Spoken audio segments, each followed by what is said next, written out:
Bismillahirrahmanirrahim. Suatu ketika kata Bara bin Azib radhiyallahu anhu, kami keluar bersama Nabi SAW mengiringi jenazah seorang laki-laki dari Ansor.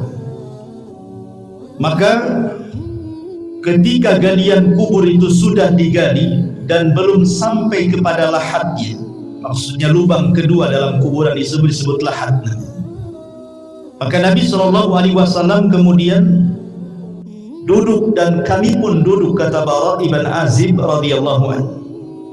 Kemudian kata Nabi SAW, ista'idhu billahi min adzabil qabr. Mintalah perlindungan kepada Allah dari azab kubur. Rasul SAW menyebutnya marrataini aw thalathan, 3 kali. Kemudian Rasul menceritakan tentang ruhnya seorang mukmin.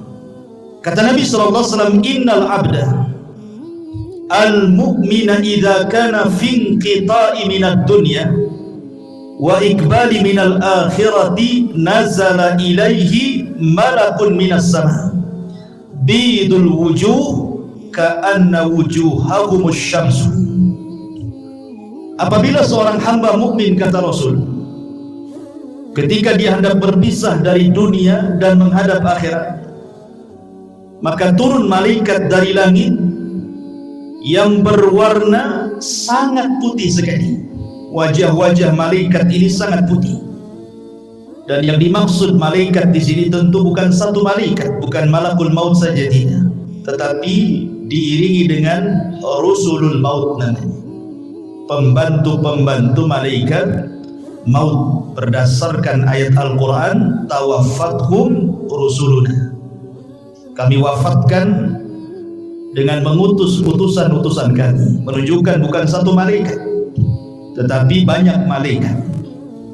Tentu banyaknya malaikat ini berdasarkan tugas masing-masing. Malaikat maut itu kan hanya mencabut nyawa saja. Selepas itu kemudian diserahkan kepada malaikat rahmat kalau dia seorang mukmin, atau kepada malaikat azab kalau dia orang kafir atau orang fasik. Lah tentu kondisi seperti ini, ikhwan, tidak ada yang tahu kecuali orang yang meninggal. Orang-orang yang menyaksikan di sekitarnya, orang yang sedang nazar itu, tidak ada yang tahu bahwa di situ ada malaikat. Yang tahu hanyalah orang yang sedang nazar saja. Karena sebagian para ulama ketika menjelaskan apakah orang yang meninggal dunia itu mampu melihat malaikat, sebagian ulama mengatakan iya, mereka akan melihat malakul maut, dan juga mereka akan diperlihatkan catatannya, walaupun hanya sekilas pandang saja. Catatan selama hidup dia itu dia akan diperlihatkan sekilas saja.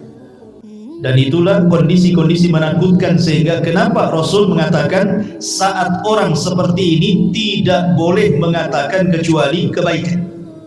Minta kepada Allah agar orang ini dimudahkan kematiannya.